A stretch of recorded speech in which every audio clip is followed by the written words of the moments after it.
I want you to think back 15 years ago if you can. I want you to picture Christmas break, being off for 2 weeks, some hot chocolate in the kitchen, the Christmas tree being on, and snow on the ground outside. Now fast forward to Christmas morning, and you open your gift addressed to you from Santa.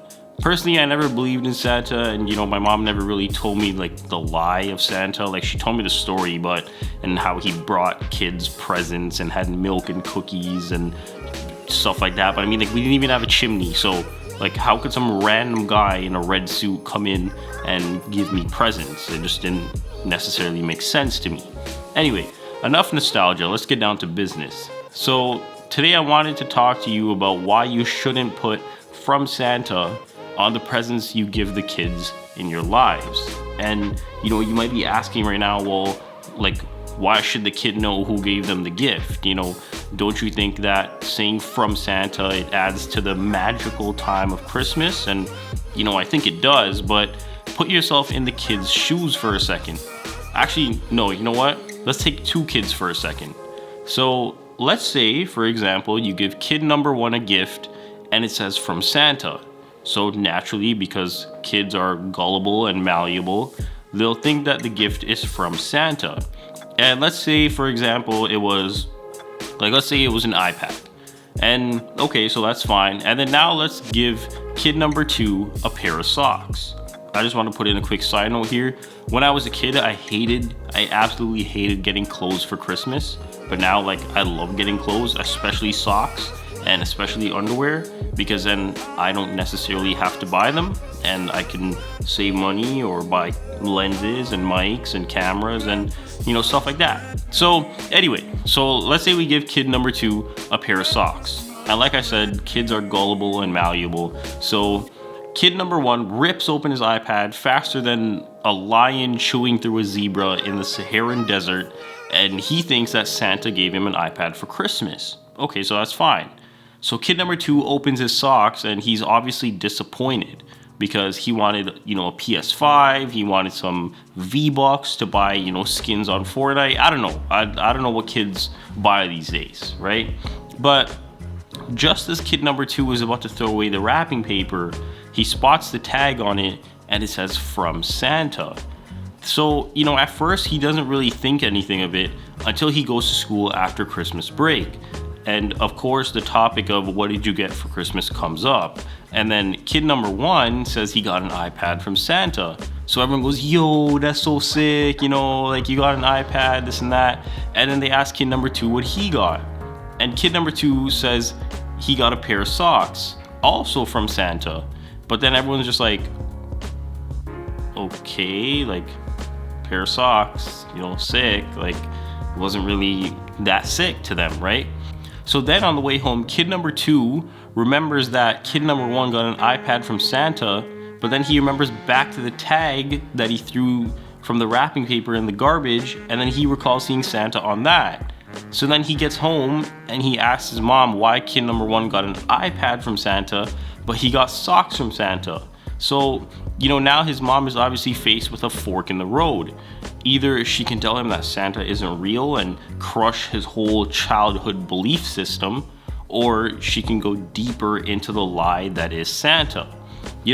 While it seems like option one is the harder option right now, I think it's best in this situation to just rip the band-aid off quickly rather than prolonging the pain. And I understand that this may kind of seem out of ordinary and out of nowhere, but do you kind of see where the disconnect is? Let's just say for all intents and purposes, kid number two's parents had a hard time this year. Maybe they lost their job due to COVID, maybe they had some unexpected bills pop up, maybe they had to buy a new car because their old one gave out.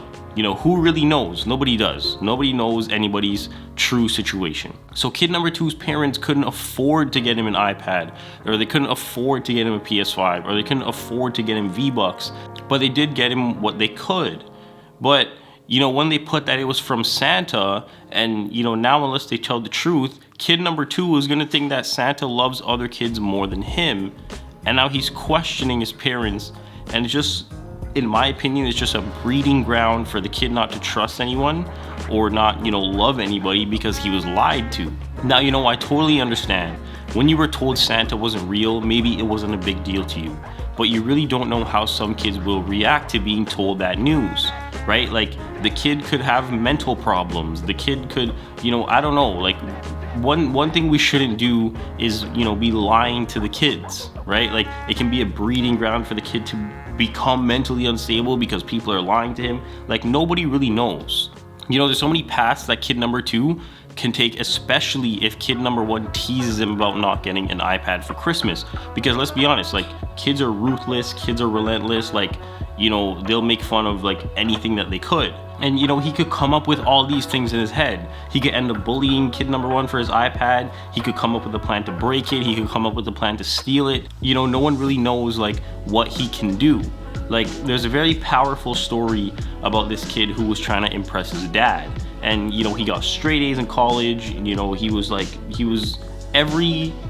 everything that a kid's parents wanted him to be, right? And all he wanted to do was impress his dad, right? So he calls his dad and he asks his dad if he's proud of him. And all his dad said is that he's busy. And basically that's what set everything off. He started drinking, he started smoking, he started hanging out with the wrong crowd, and he just veered off his path. And I'm not going to spoil the video. I will link it in the card above, up here. I think it's on this side. And I'll also link it down in the description, for you to watch. It's an all around excellent video talking about how powerful words can be. One thing that I do commend my mom for is just being honest with me. Like, if you know me, you know that I'm an only child and I only lived with my mom growing up. And I'm gonna be completely honest, we didn't have a lot of money. So if there was a time that I asked for something, there was a chance that we didn't have the money, and my mom would just tell me like she doesn't have the money right now, and I would have to wait. And honestly, I think that helped me see and realize that money didn't just appear out of nowhere. You had to go out and earn it.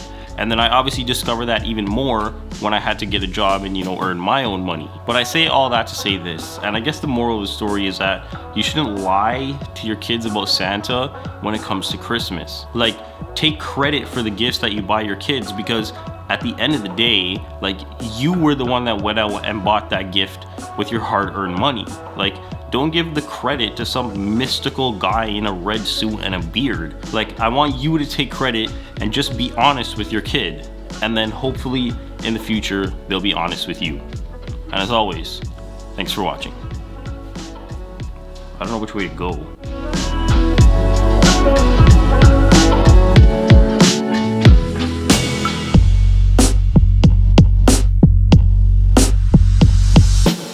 The mailman's coming, so I have to stop.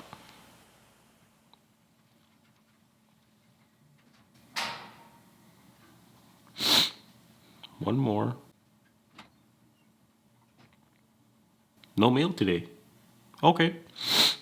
I guess we're not gonna sing Blue's Clues.